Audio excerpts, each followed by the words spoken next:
If we left Iran alone, they get nuclear warheads, they'd have ICBMs that can reach our country, they'd be getting the support and the technology from communist China, from Russia, among others. If they know that we're not going to act, that we are isolationists, that we are Fortress America, which Ronald Reagan attacked, that whole idea, said it's so outrageously ridiculous. Unless we're attacked or going to be attacked immediately or think we're going to be attacked immediately, the threat's not imminent? No. If you have a small window, as the president has said, the Secretary of State, the Secretary of Defense, and it's obvious, given the conditions in Iran, and you have the stars aligning where you can act because you have a country that came this close to having a nuclear warhead, we now know that for a fact. Unless we hadn't hit them in June, they'd have one right now.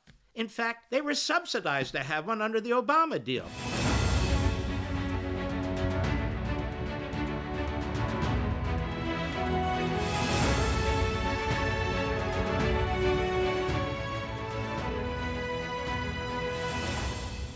Hello, America. I'm Mark Levin, and this is Liberty's Voice, our brand new video podcast. You can get us on Rumble. You can get us on YouTube. You can get us on a metal plate in your head. You can get us a lot of ways. But glad to be here, and more importantly, I'm glad you're there. Well, this Iran thing, let's step back a second. What is a warmonger? Warmonger? That's somebody who mongers a war, I guess. Warmonger. You know who used to use that phrase? The communists against our country. We're the warmongers. We're the interventionists. We're the colonialists. We're the imperialists. We're the bad guy. Warmongers. Is President Trump a warmonger? Of course not. A warmonger. There are people who are more aggressive in terms of interventionism. There's no question about that. Believe it or not, I'm not one of those. I remember when John McCain, every time there was a conflict, we ought to do this, and I said, no. There are pacifists and appeasers who claim to be for peace, but pacifism and appeasement in the face of an enemy that is imperialistic and colonialistic, that does want to conquer a region, a country, or the world, that's suicide. That's not peace. That's why Reagan came up with the phrase peace through strength. Trump uses the phrase peace through strength. Why do we have a military? Why? Because we just want to have all kinds of cool equipment? No. To protect us. So that's number one. Number two, when do you strike an enemy? Every case is different. Every case is different. The key word in determining when or whether you describe an enemy, the key determinant in whether you do or don't attack an enemy or take other action against an enemy is prudence. Prudence. It's not an ideological decision. To use slogans, warmonger, blah, blah, that's not helpful. It's like anytime somebody says something, you know what, you're a racist. And the whole point is to shut off the debate and the discussion. So in that context, let's look at Iran. Should we be going to war with, or more appropriately, should we have a military campaign against Iran? Keep saying, was the threat imminent? Yes, but it's not required to be. People throwing around, you need the threat to be imminent. You hear the Democrats on TV, you hear the woke Reich, neo-fascists. It wasn't imminent. It wasn't imminent. Levin chose the war. Levin got us into the war. I'm minding my own business sitting here. I'm a podcaster, broadcaster, TV host, author. I got us into the war. I happen to think this is a righteous war.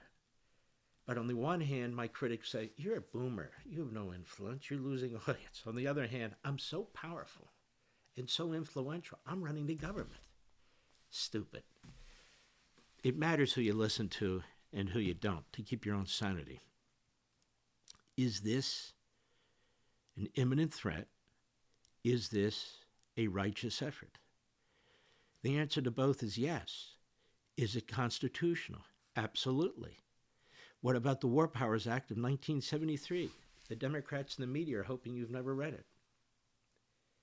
Within a 48-hour period, the president under this statute is to inform certain members of Congress, identified in the statute, of what's up. And from that point forward, they have a 60 to 90-day free hand, depending on the circumstances, but up to 90 days to continue the military activities. And then Congress has given itself the authority to intervene. Now, that statute is utterly unconstitutional. The president has the power as commander-in-chief under Article 2. We've said this before. The declaration of war is just that. It's a declaration of war. It's not a declaration to make war. President doesn't have to go to the Congress in advance to get an okay to make war. That's not what the Constitution says. As a matter of fact, as we've discussed, the first draft of the Constitution had Congress's authority to include making war. There was a big debate. They removed it, and they said these 535 knuckleheads, back then it was some smaller number, but this big committee can't be in charge of war. We're always debating, and that's what we do. We pass legislation and we do oversight. That's all we do. We don't have the expertise, the staff, and of course today, the military, the daily briefings to make these decisions. And who's going to make them in Congress? You're going to have a vote all the time? And how do you keep military action secret so they're successful, so we don't lose the lives of military personnel or American citizens? So all these issues, they were thought about in general by the framers, and they said, all right, we're changing the word make to declare. What does that mean? It doesn't mean anything. If Congress declares war, it's declaring war at the behest of the executive. Every time Congress has declared war, Congress doesn't wake up and say, you know what, we're declaring war on Cuba. Okay, declare it all you want. I'm the president of the United States, and I'm not doing anything about it. It doesn't even make any sense. What makes less sense are the Democrats and the woke right neo-fascist isolationists who go out there and they say this is a violation of the Constitution. Where? How? This is a violation of the law. It's not even a violation of the War Powers Act of 1973. What is the violation exactly? There is no violation. So they throw that around there just so you think that what's going on now is illegitimate as a matter of law and Constitution. It's not. So the Democrats need to be put aside in this debate. The woke right needs to be dealt with because they claim to be under our umbrella. So is the threat imminent? Let me ask you a question. If imminent means you have to wait to be attacked, then it's not imminent. If imminent means we have to take action now because it's a small window of opportunity, the enemy is weak or weaker than it's ever been, including the people in that country rising up, trying to overthrow it, including the economy being in the tank. Is it imminent? Then it's imminent. Well, why is it imminent? The conditions are such that we can attack them, but why is that imminent? Nuclear weapons, that's why it's imminent. Well, do they have nuclear weapons? They don't have them because we acted in June against an imminent threat that these same people opposed. Well, is it imminent today? If the president concludes, as he has and his advisors, also working with other countries and their advisors and their intelligence agencies as well as ours, that it's now or never, that they'll have too many ballistic missiles that we can't defend against, that they'll have perhaps a breakout that we won't know about until it's too late, like we did with North Korea. North Korea had a breakout all of a sudden. They woke up, guess what, boys? We have nuclear warheads. That's how that happened ultimately, despite 20 years of appeasement and subsidies and all the rest of it. So yes, it's imminent, but it doesn't have to be imminent. Is it prudential? Taking all the facts into consideration? Of course it's prudential. Now, look at it this way. If we left Iran alone, they get nuclear warheads, they'd have ICBMs that can reach our country, they'd be getting the support and the technology from communist China, from Russia, among others. If they know that we're not going to act, that we are isolationists, that we are Fortress America, which Ronald Reagan attacked, that whole idea, said it's so outrageously ridiculous. Fortress America. Unless we're attacked or going to be attacked immediately, or think we're going to be attacked immediately, the threat's not imminent? No. If you have a small window, as the President has said, the Secretary of State, the Secretary of Defense, and it's obvious, given the conditions in Iran, and you have the stars aligning where you can act because you have a country that came this close to having a nuclear warhead. We now know that for a fact. Unless we hadn't hit them in June, they'd have one right now. In fact, they were subsidized to have one under the Obama deal. The road was paved for them to have it. Biden lifts the sanctions. Hundreds of billions of dollars pour into Iran to complete their project. And if it wasn't for Donald Trump ripping up the Obama deal and attacking those sites, they'd have them right now. Then what do you do? Now you see they're genocidal. You see they've killed 50,000 of their own people in the blink of an eye. You see they keep threatening us. You see today they're firing what they have left, ballistic missiles and so forth, to even former allies like Qatar. And you see the Arab nations that are in that vicinity, in that region, all now aligned together and with us. Can you imagine if that regime had nuclear weapons? I can't, and neither can the president. Can you imagine taking the risk? Okay, they have some nukes, but they'll never use them. What kind of insanity, imbecility is that? Given what they've done in the past, and given the ideology of this Islamist Nazi regime, which is, we're going to see God and our 72 virgins. Not necessarily pretty virgins, by the way, but our 72 virgins. And the Messiah, their Messiah will show up only if we destroy every single impediment to imposing our faith as we see it on the entire planet. No Jews, no Christians, no Buddhists, no Hindus, no atheists, no agnostics, no anything. No Muslims who disagree with us. We will slaughter them too, as they are right now. So you have to be utterly irrational to argue that this country is an imminent threat and that the time to strike them with the least amount of damage to our country, to our troops, is now. And to close your eyes, cover your ears, and put your head in the ground. So yes, what's the mission? Have you heard this one?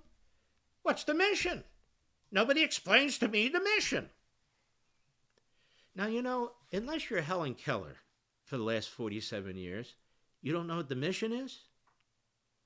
The mission is to stop these people from terrorism that's killed many of our people, proxies that are using terrorism that's killed many of our people, from getting a nuclear weapon that could kill all of our people. It seems like a pretty important mission, doesn't it? But these arguments are intended to be propaganda, language that's used as obstacles to achieving the mission. The Democrat Party believes that if Donald Trump is a failed commander-in-chief, that if what's going on in the Middle East literally blows up and falls apart, they will have an electoral landslide in the midterms, and they will have a president of the United States in 2028, and as far as the eye can see. They're rooting against our country. They're exploiting any setbacks, which have been minimal. Any deaths, each one is horrible. That's what they're doing. They're doing it in collusion with the woke right neo-fascist isolationists because they have a wholly different agenda about destroying this presidency and the Republican Party and remaking it into some kind of an authoritarian operation. We've got the Marxists, the Islamists, the woke right. We are constitutional conservatives. We are the core of the country. We are the ones who are going to save this country, protect it from these enemies within and without. That's what we are. We are the constitutional conservatives. Conservatives, because it is a philosophy that upholds the Declaration, that embraces the Enlightenment, that is built on the judeo-christian value system, just as our country is, that believes in tradition and custom, that believes in federalism, secure borders, the strongest military on the face of the earth. That's who we are. You know what MAGA is? Make America Great Again, which was first the slogan of the 1984 Reagan campaign. What is MAGA? You know what MAGA is? Most of MAGA is the former Tea Party. You and me. We are MAGA. The president is MAGA. He literally got directly involved in politics during the Tea Party period. I remember him on the grounds of the Capitol when I first met him many, many, many years ago. And by the way, you know, the Tea Party gathered on the grounds of the Capitol. You know why? To lobby Congress.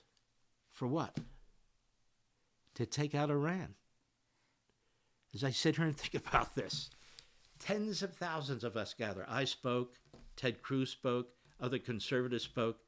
It was not considered controversial back then to actually want to destroy the regime in Iran that had attacked us and said it wanted to destroy us. I believe that most of MAGA is formerly the Tea Party. It's not these isolationists. It's not the anti-Semites and the Christian bashers. These are freaks, frauds, and phonies who are trying to use MAGA and the President of the United States and we the people to advance their perverse agenda or the agenda of some adversary like Qatar or Saudi Arabia or Russia or what have you. But I wanted to spend a little bit of time going through this long list of Iranian-backed attacks against Americans since 1979. Zvi Khan of the Foundation for the Defense of Democracies put this together some time ago. And he writes, since the 1979 Islamic Revolution, the clerical regime in Tehran and its proxies have committed a range of attacks against Americans. And he provides select documentation of those assaults. He says this list isn't even completed, but it demonstrates that Tehran continues to pose a threat to U.S. forces in the Middle East, the American homeland, and Americans residing across the globe. Is there any doubt in this? Seriously. Who's attacked us most over the last many decades? Iran. And they're terrorists. November 29 to January 81, we remember the Iranian students with the backing of the regime in Tehran took 66 Americans hostage at the U.S. Embassy in Tehran. April 1983, a suicide car bombing killed 63 people, including 17 Americans, at the U.S. Embassy in Beirut.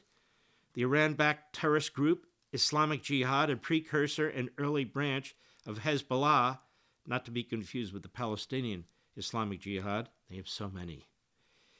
They claim responsibility. October 1983, operatives of the Iran-backed Hezbollah drive a truck bomb at a Marine compound in Beirut, killing 220 U.S. Marines and 21 other service personnel. That was a horrendous day. I remember that. December 1983, Hezbollah, their operatives drive an explosive-filled dump truck through the gates of the U.S. Embassy in Kuwait City. No Americans were harmed despite the massive damage that was done. 1984, terrorists kidnapped CIA Station Chief William Buckley in Beirut. Subsequently torture and ultimately killing him in 1985. Islamic Jihad claims responsibility. You know, ladies and gentlemen, I remember when that took place. I was in the Reagan administration. I don't know all the details. I was chief of staff to the Attorney General. But I understand this man was horribly tortured over a long period of time in the most horrific ways. And I remember Reagan being very upset about it and very furious about it, but his hands were tied. What do you mean? Because of this massive isolationist movement in the Democrat Party. It hadn't really spread in the Republican Party yet. His hands were tied. He wanted to take military action against Iran. He wanted to take military action against Iran after the Marine barracks were hit. He could not get Congress to support him. And he didn't want to do a pinprick because he knew that wouldn't work, and we know today it didn't work. So I love it when people say, but Reagan didn't do anything. They don't understand the context in which it occurred. I think Reagan did a lot. I think he freed 250 million people in Eastern Europe by destroying the Soviet Union. I love Lindsey Graham, who says, and I like him, don't get me wrong, and I think he's been 100% right on Iran. You know, Reagan plus. Even Reagan couldn't do this, and Reagan couldn't. You know, my parents taught me a long time ago, you don't have to tear somebody else down in order to build up somebody else or yourself. It's not necessary. Reagan was a tremendous president. Trump is a tremendous president. These are great men. These are historic figures. And we can measure their accomplishments and so forth one against the other, but why would you put one down in order to promote the other? Last time I checked, when President Trump is sitting at the Resolute desk in the Oval Office, over his left shoulder is a portrait of whom? Ronald Reagan. Peace through strength, a Reagan phrase. So great men like Trump, they look at history, they look at experience. They want to borrow the smart ideas. They want to reject the bad ideas. Now, I would argue that the Trump doctrine has many similarities with the Reagan doctrine, but the circumstances are somewhat different. The enemies, although the threshold points are the same, you've got to take a look at who they are, how they conduct themselves. There's a different fact pattern. That's what I meant about prudence. There's only one Reagan and there's only one Trump. And I will tell you this, we have a tremendous, historic, iconic president serving right now. And when he's not there, we're going to miss it a lot, which is why I detest these people who pretend they support him, go to the White House behind their backs. They stab them in the back. They leak to the press. Sometimes openly they attack him. It's really, these are such connivers and grifters. But I just wanted to point this out as a footnote. We have March 1984, terrorists kidnap CIA Station Chief William Buckley. December 1984, Hezbollah terrorists hijack Kuwait Airlines Flight 221 on its way from Kuwait to Pakistan and divert it to Tehran, killing 2 American officials from the U.S. Agency for International Development. June 1985, Hezbollah terrorists hijack TWA Flight 847 en route from Athens to Rome and kill a U.S. Navy diver. They go through these planes and they said, let me see your passports. They see the Americans, they murdered them. They see the Jews, they murdered them. They saw this man, this hero, this U.S. Navy diver, they murdered him. July 1989, Hezbollah operatives kill U.S. Marine Corps Colonel William Higgins after kidnapping him the previous year while on a United Nations peacekeeping mission in southern Lebanon. This is why the Israelis keep pounding the hell out of Hezbollah, Hezbollah, Hezbollah. Hezbollah is the most powerful military, or was, next to the Iranian regular military. And so what Netanyahu did to Hezbollah in a period of weeks was stunning. Stunning. Those phones or beepers or whatever they were that blew up and knocked out like the top 3,000 or so of Hezbollah's leaders. Genius, absolute genius. 1985, April, an explosive-laden van crashes into a bus near Kfar Duram in the Gaza Strip, killing 1 American and 7 Israelis. Palestinian Islamic Jihad claims responsibility. August 1995, a Hamas bomber blows up a bus in the Ramat Eshkol neighborhood of Jerusalem, killing an American and 3 other passengers and wounding more than 100. February 1996, Hamas suicide bomber blows up a Jerusalem bus, killing 3 Americans, wounding 3 other Americans. A total of 26 people died in the attack. March 1996, a suicide bomber blows up the Dizengoff shopping center in Tel Aviv, wounding 2 Americans. 20 people die, 75 others are injured in the attack. Both Hamas and Palestinian Islamic Jihad claim responsibility. May 1996, gunmen kill an American-Israeli dual citizen in the community of Beit El in the West Bank, Judea and Samaria.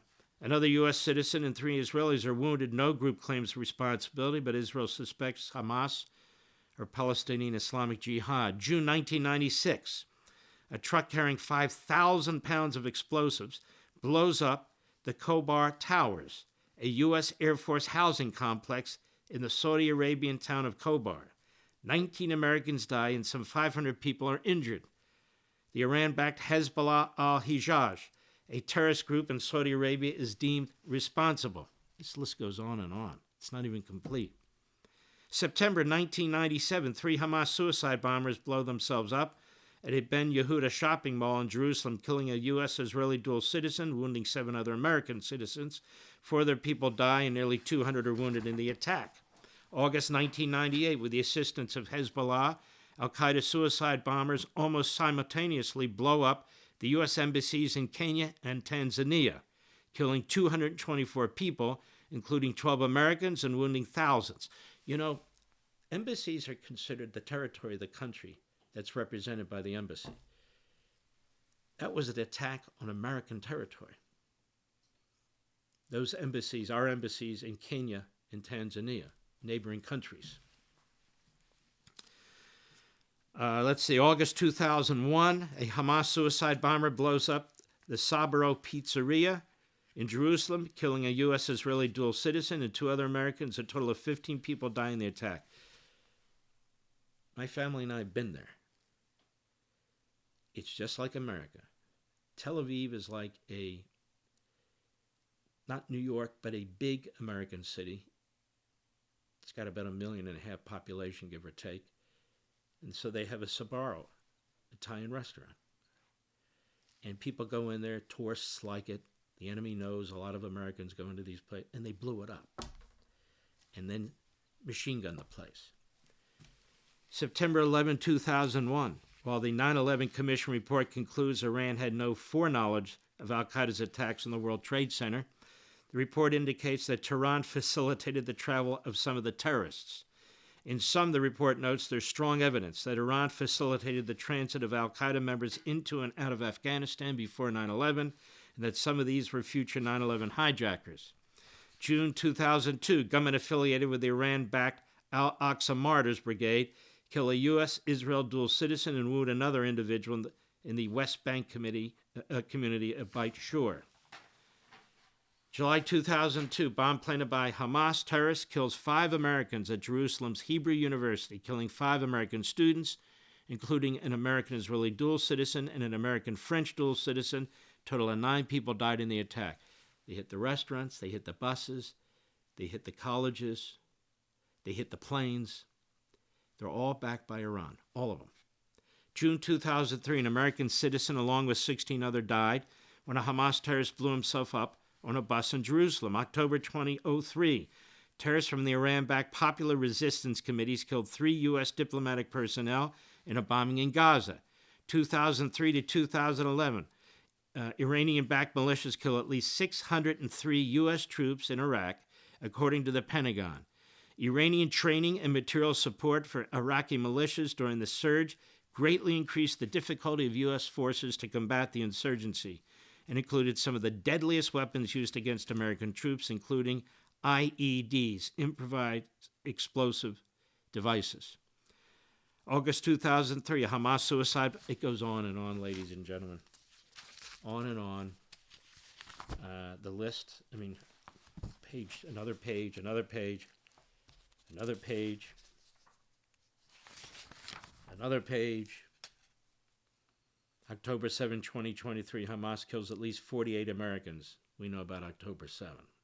October 2023, a drone attack conducted by an Iranian-backed Iraqi militia group. They kill 3 American soldiers. Remember that one? 1 critically injured. Remember what Biden did about that? Nothing. January 2024, a drone launched by Hezbollah kills 3 U.S. soldiers at a military base in Jordan and wounded more than 40 of our service members. October 2024, Iran executes German, Iranian national, and U.S. permanent resident. November 2024, report released by the Foundation for the Defense of Democracies indicates Iran and its proxies have conducted more than 180 attacks against U.S. forces in the Middle East between October 17, 2023 and November 19, 2024, resulting in more than 180 wounded and 3 killed U.S. service members. June 2025, at least 3 U.S. bases in Syria and 2 bases in Iraq are attacked with missiles or drones, likely by Iranian-backed militia, and so forth, and so on. So they've attacked us scores of times with no real pushback, except now, because our great president said enough is enough, and he has a great ally in Benjamin Netanyahu in the state of Israel. And now virtually every Arab country in the Middle East has joined forces with us. France has now sent a nuclear aircraft carrier, reluctantly, but sent it nonetheless. And they've also positioned some jets in some of these Arab countries to protect their bases. Britain, who's led by a real lowlife, this guy Starmer, they're actually allowing us to use some of their bases now under limited circumstances. Remember Reagan and Thatcher?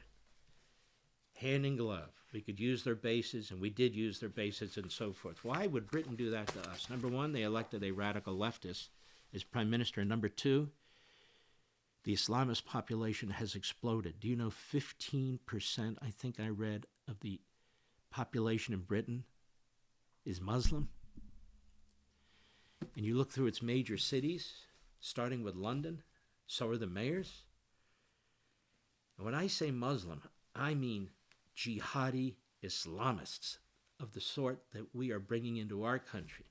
Certain types of imams and scholars and professors and activists who are becoming mayors and a lieutenant governor and so forth and so on.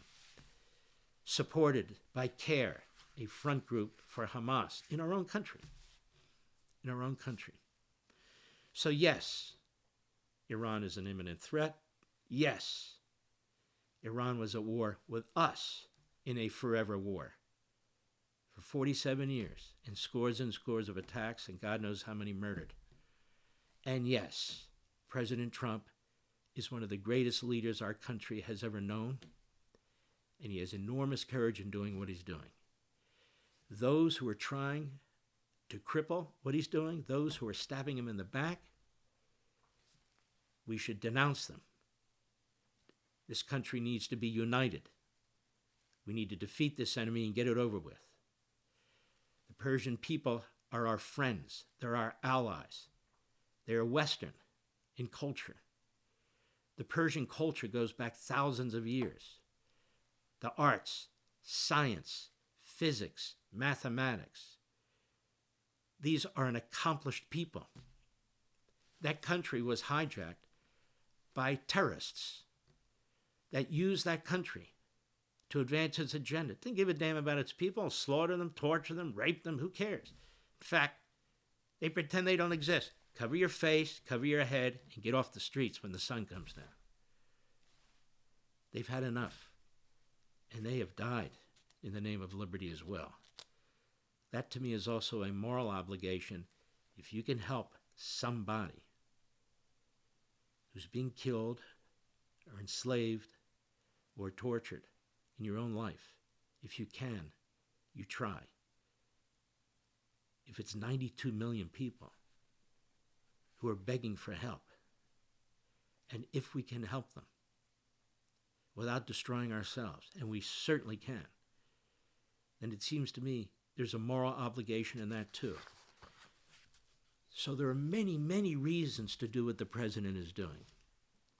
What the president's doing is right for our country. It's right for our children and grandchildren in the future. God forbid if they had nuclear weapons 50 years from now and our children and grandchildren have to deal with it, and ballistic missiles that can reach our country, and they would with the help of the Communist Chinese and Putin and the rest of them. The liberation of the Persian people is not only a moral obligation, it helps us too.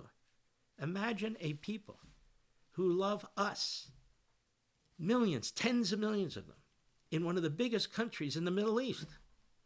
Imagine the benefit that has. And then finally, of course, What about the geopolitical import of this, economically and militarily?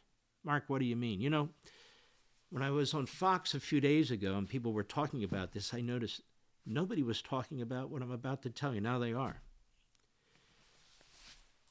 By taking out this regime, in addition to everything I already discussed, China loses, again, one of its major providers of oil. Venezuela was one. Iran is one. That is a great detriment to their military machine. They need that oil. They need it to run its military. They need it to attack other countries. Now, they can do it without it, but they can't do it forever. They can't do it over a long period. There's effectively no oil in China. They import almost all of it. That's why for heating and air conditioning, they build about 2 coal plants every week. Every week. So they have to rely on Iran for oil, they have to rely on Venezuela for oil, and of course Russia for natural gas and so forth. We now control the oil in Venezuela. We will control, I think, the oil in Iran. And Iran and Russia will have been pushed out of the Middle East completely as a major geopolitical, military, and economic setback to them. And keep in mind, all of those who talk about World War III and hundreds of thousands of troops will die. We don't have hundreds of thousands of troops in the region. How will hundreds of thousands of troops die under the worst of circumstances? They won't, because this president is fighting a war under the Trump doctrine. I said there's similarities between the Reagan and Trump doctrines, fundamental principles. But you take the facts and circumstances as you have them and apply your knowledge and your strategy to that, which is exactly what the president's doing. He said, look, we sent hundreds of thousands of troops to Iraq. It was a disaster. It's not a democracy today. We're not going to do that. And he campaigned that he's not going to do that. But he also campaigned that Iran's not getting a nuclear weapon. He has said that his entire adult life. He also said peace through strength. He didn't say I'm an isolationist. He didn't say even if I believe America's existence is at stake, I'm not going to take action. He's built up the military. He's going to build it up some more. So all these people who claim to speak for him, they speak for themselves. They do not speak for Mr. and Mrs. America, for us. They do not speak for MAGA or the former Tea Party.